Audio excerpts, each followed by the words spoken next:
everyone, so this video is going to be the first of my videos. I don't know if you've already put up her video, but so this look is for a character that is not in the Game of Thrones show, but she is in the book. And huge spoiler warning for those who did not read the books or don't know anything about the show, but eventually you want to get into it or something.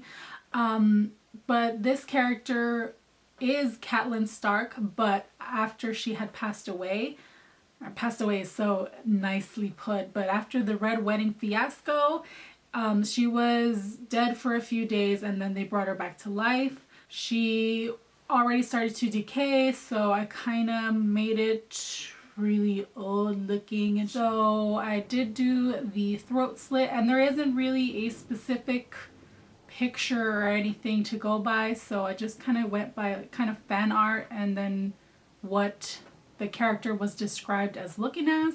So this is what I created. I did see a couple pictures where they kind of had like red tears or red claw marks on her face, so I did do that. So yeah, that's all I wanted to mention. If you want to see how I got this look, please keep on watching. Okay, so sorry for the long intro. I've already done the other eye and have no foundation on.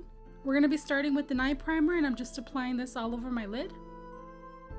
Next, I take this black pencil and apply it on my top lid and my lower lash line. And this doesn't have to be too neat because we're going to be blending it all out. Next, I take the matte black from the Sauceboxitude palette and I just place that on top of where I applied the black liner. And I also apply that shadow into my crease, kind of avoiding the center of my lid. Going back to that same palette, I take that gray shadow and apply it in the center of my lid. I also use this to blend out that black shadow. Then I take a blending brush and just gently blend everything out. Next, I take that white matte shadow in that same palette and highlight under my brow. And then I take a blending brush and just gently blend that out. Next, I take Anastasia's Brow Wiz in soft brown and I fill in my entire brow. Then I take that gray shadow again and fill in my brow. For my face, I mix these two black and white Snazaroo paints to get a light gray color.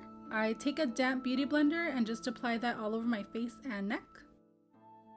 Next, I take this loose powder and set my entire face.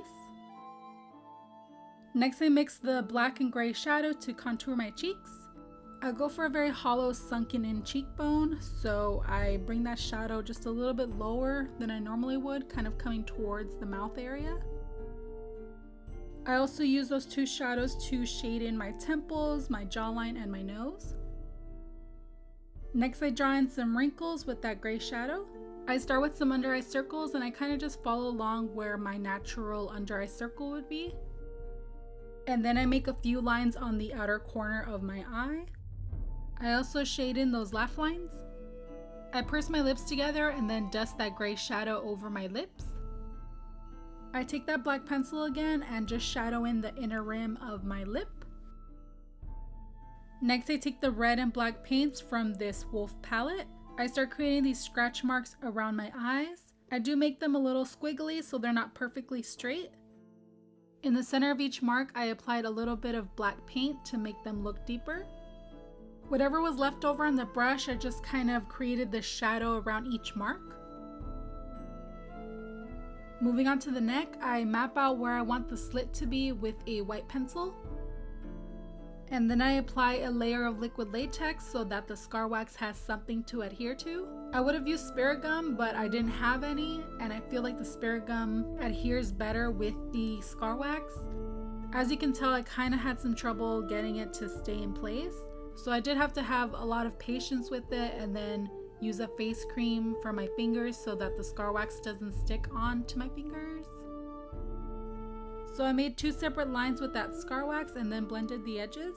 I also made sure that there was a significant gap between the two so that it looks like a deep gash. To make sure that the scar wax doesn't go anywhere, I apply a few layers of liquid latex, and I also made sure that each layer dries before applying a new layer. Now that the liquid latex has completely dried, I apply that face color all over the slit and then all over my neck and chest. And then I set it with that loose powder. I start coloring in the gash with a dark red paint and a ripped up sponge. Then I filled the middle in with a much darker red color, and I also applied Ben Nye's thick blood in the center. Then to finish up the look, I popped in some white contacts and some end lashes. And that's it. I hope you all enjoyed the video. We will be posting a new Halloween look every day this month, so look out for those. Don't forget to follow us on Instagram, Twitter, and Snapchat. All those links will be down below. Thank you so much for watching, and I will see you all in the next video. Bye!